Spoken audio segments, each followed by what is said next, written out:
El costum de menjar 12 grans de raïm per Cap d'Any té el seu origen en un bando municipal de l'alcalde de Madrid que es deia José Abascal i Corredano de l'any 1882 i ha esdevingut una tradició espanyola. Aquesta tradició espanyola originada a Madrid forma part de les tradicions catalanes i els catalans la consideren seva. És una espanyolització que han acceptat. Ja s'hi han acostumat. Igual que he explicat anteriorment d'aquesta I, fixem-nos que aquí també a l'alcalde de Madrid se li fica la I entre cognom i cognom. Clar, és un costum castellà, això no és català. Però els catalans s'hi han adaptat. L'esforç de lluitar contra la imposició forasterista que ens aliena no el tenen. Aquells que no lluiten per descolonitzar-se, per desforasteritzar-se, per desalienar-se. En sentit positiu seria tornar als orígens, vol dir vernaclitzar-se, autoctonitzar-se.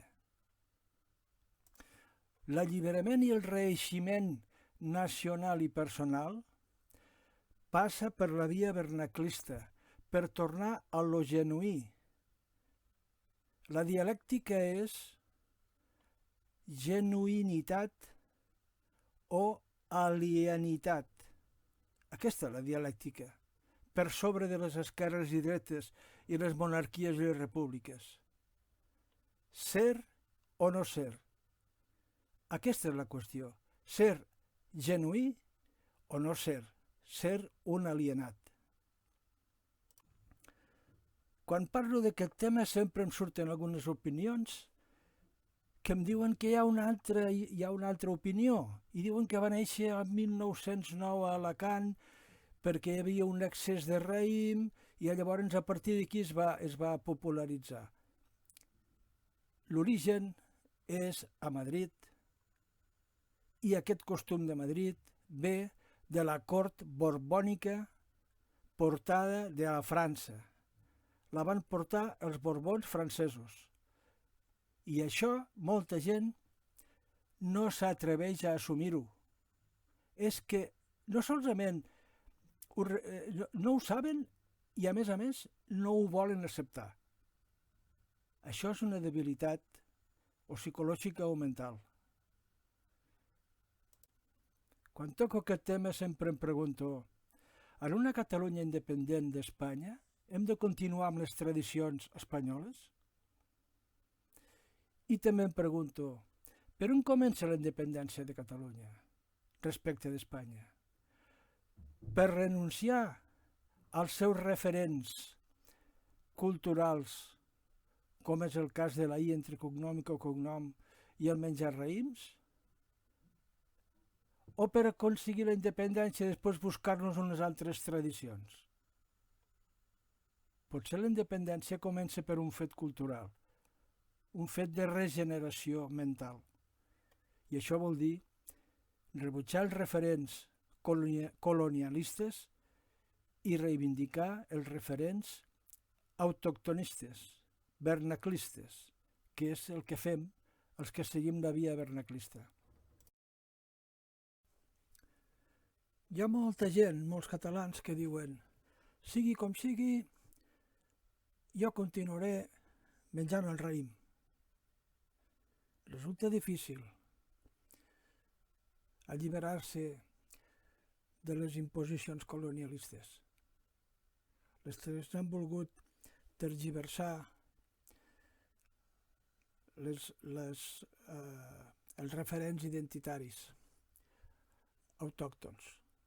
Hi ha catalans que diuen sigui com sigui, jo continuaré prenent-me els 12 grans de raïm.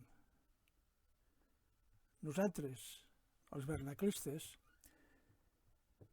no fem grans de raïm per Cap d'Any.